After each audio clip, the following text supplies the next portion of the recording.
Guys, നമുക്ക് ഇന്ന് മാങ്ങ ഇട്ടിട്ടൊരു അവിയൽ വെക്കാം. അതിനായിട്ട് ആദ്യം തന്നെ നമ്മുടെ കയ്യിലുള്ള വെജിറ്റബിൾസ് എല്ലാം ചെറിയ നീളത്തിലൊന്ന് കട്ട് ചെയ്തെടുക്കുക. പിന്നെ പാൻ അടുപ്പത്ത് വെച്ച് കുറച്ച് എണ്ണ ഒഴിച്ചിട്ട് അതിലേക്ക് നമ്മൾ ഈ വെജിറ്റബിൾസ് എല്ലാം കൂടി ഇട്ടിട്ട് അതൊന്ന് എണ്ണയിൽ നല്ലതുപോലെ വാട്ടിയെടുക്കുക. അതിനുശേഷം നമ്മൾ കുറച്ച് മുളക് പൊടി, കുറച്ച് മഞ്ഞൾപ്പൊടി, ടേസ്റ്റിന് ആവശ്യത്തിനുള്ള ഉപ്പും കൂടി ചേർത്ത് കൊടുക്കുക. എന്നിട്ട് ഇതൊന്ന് അടച്ചു വെക്കുക.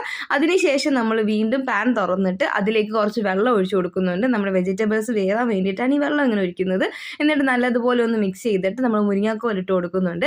പിന്നെ തേങ്ങ, പച്ചമുളക്, മഞ്ഞൾപ്പൊടി, കൊച്ചുള്ളി, ചെറിയ ജീരകം ഇതെല്ലാം കൂടി നമ്മൾ മിക്സിയുടെ ജാറിലിട്ടിട്ട് ചെറുതായിട്ടൊന്ന് ചതച്ചെടുക്കുക.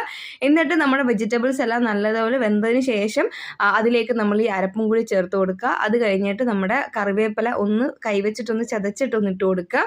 എന്നിട്ട് നമ്മൾ അടച്ച് കുറച്ച് നേരം വെച്ചതിന് ശേഷം വേണം പിന്നെ അത് ഓപ്പൺ ചെയ്തിട്ട് നല്ലതുപോലെ ഒന്ന് മിക്സ് ചെയ്ത് കൊടുക്കാൻ.